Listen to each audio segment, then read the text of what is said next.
नमस्कार दोस्तों, हरियाणा में 15 जून से लेकर 15 जुलाई तक एसआईआर चल रही है और ये बीएलओ के माध्यम से की जा रही है। आपके घर पर बीएलओ द्वारा एक गणना प्रपत्र दिया जा रहा है, वो भरकर आपको वो फॉर्म भरकर दोबारा बीएलओ के पास जमा करवाना है।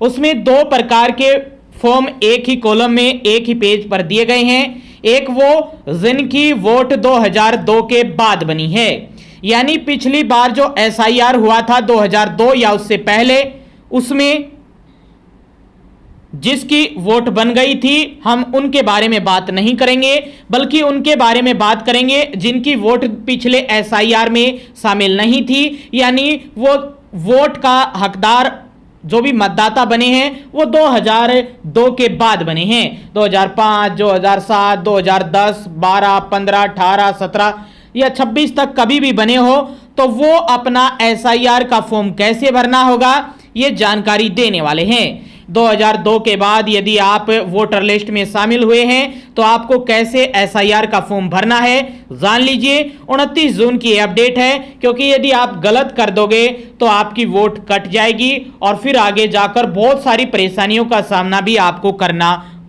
पड़ेगा। तो बड़ी खबर थी। आगे भी आप हरियाणा की हर खबर जानना चाहते हैं तो स्टेट नॉलेज टीवी हिंदी को सब्सक्राइब जरूर कर दीजिएगा। तो चलते हैं उस गणना प्रपत्र पर जो बीएलओ के माध्यम से घर घर पहुंचाया जा रहा है। जी हाँ, इस प्रकार का भारत निर्वाचन आयोग द्वारा गणना जो प्रपत्र है वो दिया जा रहा है। ये बीएलओ के माध्यम से दिया जा रहा है। जितने भी आपके घर में वोटर हैं ये उन सभी के नाम से दिया जा रहा है।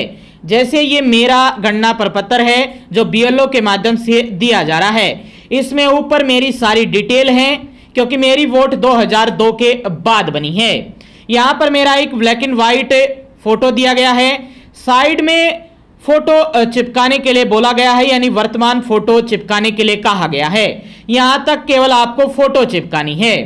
बात कर लेते हैं, यदि आपकी वोट 2002 के बाद बनी है, पिछले एसआईआर यानी 2002 या उससे पहले एसआईआर में आपका नाम शामिल नहीं था और जिसका ये गणना प्रपत्र है जिसको भी भरना है उसका यदि 2002 के बाद वोट बनी है तो ये उसके लिए वीडियो खास होने वाली है।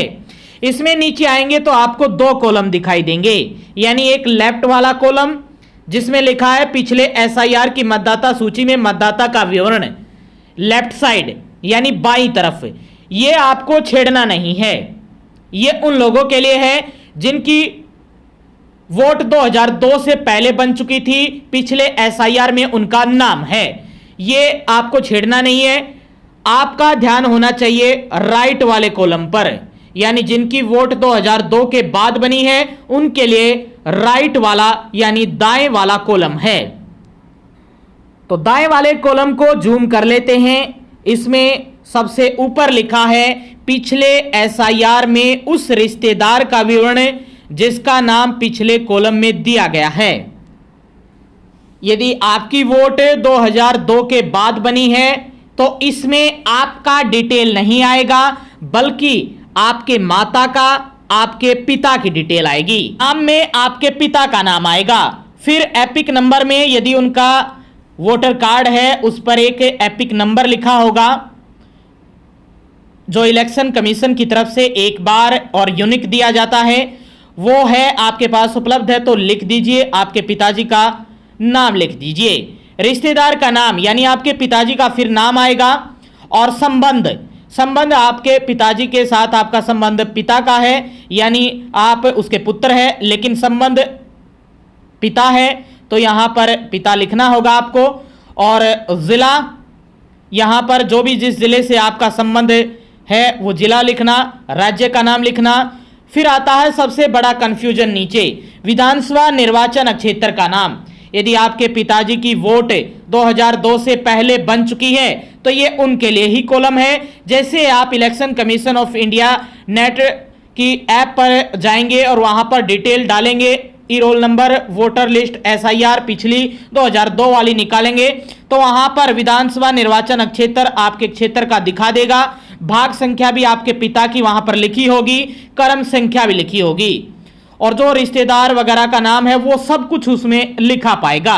तो यहां पर जिसकी वोट 2002 के बाद बनी हुई है तो इस कॉलम में उसको अपने पिताजी की या माताजी की डिटेल लिखनी होगी। ये केवल उन लोगों के लिए है राइट वाला जिनकी वोट 2002 के बाद बनी है। अब आ जाइए नीचे और इसका जूम हटा लेते हैं क्योंकि अब आपकी डिटेल भरनी है, यानी जिसका ये गणना प्रपत्र है। तो नीचे जन्म तिथि लिखी हुई है। जन्म तिथि किसकी लिखनी है? आपको अपने पिताजी की या माताजी की जन्म तिथि नहीं लिखनी है। जिसका ये पेज है यानी जिसका ऊपर ये फोटो दिया गया है उसकी जन्म तिथि लिखनी है, यहां पर डेट ऑफ बर्थ। फिर उसका आधार संख्या लिखनी है। वैकल्पिक है, लिखना चाहे तो लिख सकते हैं वरना इसको हटा भी सकते हैं। इसके साथ मोबाइल नंबर लिखना मैंडेटरी है यानी लिखना जरूरी है। इसके साथ पिता अभिभावक है यानी जो आपके पिता की आपने डिटेल दी है ऊपर वो लिख सकते हैं। जो भी अभिभावक है यानी माता का नाम भी यहां पर आप लिख सकते हैं। पिता या अभिभावक है, जो भी आपके अभिभावक हैं आपके घर में उसका एपिक नंबर यहां पर देना होगा। जिसका नाम ऊपर लिखेंगे उसका ही यहां पर नीचे एपिक नंबर देना होगा। यदि उपलब्ध है तो दे सकते हैं वरना खाली भी छोड़ सकते हैं। फिर नीचे आता है माता का नाम।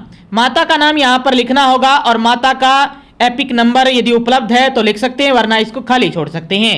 फिर नीचे आता है पति पत्नी का नाम। यदि आपकी शादी हो गई है तो यहां पर लिख दीजिए और शादी होने के बाद यदि आपके पत्नी का भी वोटर लिस्ट में नाम आ चुका है, वोट बन चुकी है तो उसका एपिक नंबर लिख दीजिए।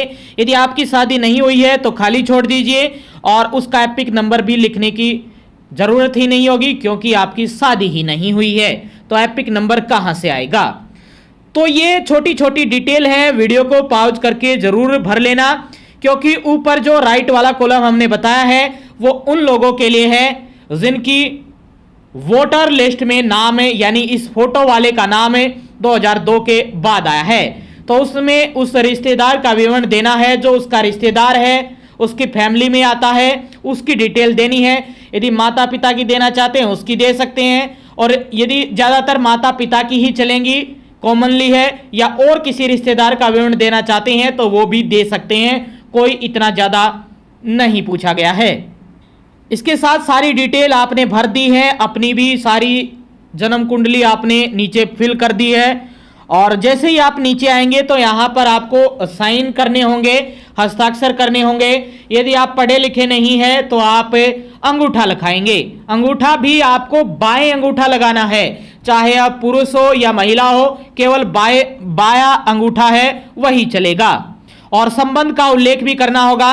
यदि खुद साइन कर देते हैं किसी को, जैसे कि कोई दिव्यांग है, हाथ नहीं है, अंगूठा नहीं लगा सकता, साइन नहीं कर सकता, तो यदि आप साइन करते हैं तो साइड में यह भी उल्लेख करना होगा कि जिस आदमी ने साइन किए हैं वो इस गणना प्रपत्र जिसका भी है उसके साथ उसका क्या संबंध है। और यदि जो भी गणना प्रपत्र है जिसका वो हस्ताक्षर कर सकता है अच्छे तरीके से तो वो खुद करे और अंगूठा लगा सकता है तो अंगूठा भी खुद लगाए। और यदि ये कोई भी न तो अंगूठा लगा सकता है न हस्ताक्षर कर सकता है तो मतदाता या परिवार के किसी वयस्क सदस्य यानी जिसकी वोट बन चुकी है उसके हस्ताक्षर है या बाएं अंगूठे का निशान है, लेकिन संबंध का उल्लेख करना होगा और तिथि भी यहां पर डालनी होगी यानी डेट भी। इसके साथ साथ फिर यहां पर बीएलओ के साइन हो जाएंगे और वहां पर आप इस फॉर्म को जमा करवा दीजिए, क्योंकि यदि आप ये फॉर्म जमा नहीं करवाएंगे तो एसआईआर में आज से आपका नाम कट जाएगा, वोटर लिस्ट से आपका नाम कट जाएगा और बहुत सारी और भी चीजों में आपको परेशानी आने वाली है। इसमें कुछ चीजें बताई गई हैं कि आप साइन करने से पहले ये 2-4 हेडिंग है वो पढ़ जरूर लीजिएगा। इसमें लिखा है पहला ऊपर उल्लेख मतदाता जो भी मैं स्वयं या मेरे परिवार का सदस्य है ने किसी अन्य देश की नागरिकता प्राप्त नहीं की है, यानी यदि आप के परिवार में किसी अन्य ने नागरिकता प्राप्त कर ली है किसी देश की तो वो ये फिल नहीं कर पाएंगे। मैं मतदाता सूची में अपना नाम शामिल करवाने के लिए आवेदन कर रहा हूं या कर रही हूं और ऊपर उल्लेखित नाम जो मैं स्वयं मेरे परिवार का सदस्य किसी अन्य विधानसभा निर्वाचन क्षेत्र संसदीय निर्वाचन क्षेत्र में शामिल नहीं है, यानी एक ही विधानसभा निर्वाचन क्षेत्र में या संसदीय निर्वाचन क्षेत्र में आपकी वोट होनी चाहिए, अलग अलग नहीं होनी चाहिए। ये भी आप साइन करके दोगे नीचे आप। थर्ड है, तीसरा है, मुझे पता है कि इस आवेदन के संबंध में ऊपर दिया गया बयान या घोषणा जो झूठी है और जिसे मैं जानता हूं या जानती हूं या मानती हूं कि ये वह झूठी है, या जिसे मैं सच नहीं मानता या मानती। लोक प्रतिनिधित्व अधिनियम 1950 का 43 की धारा 31 के तहत दंडनीय है, जिसमें 1 वर्ष तक की कैद या जुर्माना या दोनों का प्रावधान भी किया गया है। उसके बाद आप यहां पर साइन कर दोगे तो हो जाएगा आपका ये बीएलओ द्वारा जो गणना प्रपत्र दिया गया है वो कंप्लीट, और फिर बीएलओ के पास आप जमा करवा दीजिए। यदि वो कहीं पर साइन करवाए तो वहां पर कर दीजिए, वरना ये पत्र केवल जमा करवाना है।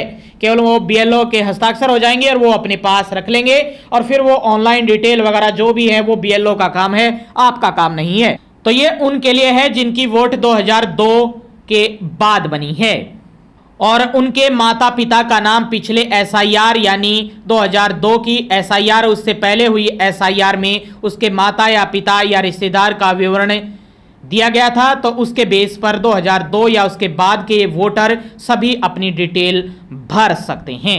तो ये बड़ी खबर थी आप सभी के लिए। आगे भी आप हरियाणा में एसआईआर को लेकर कोई भी अपडेट जानना चाहते हैं तो स्टेट नॉलेज टीवी हिंदी के साथ जुड़ जाइए और सब्सक्राइब कीजिएगा।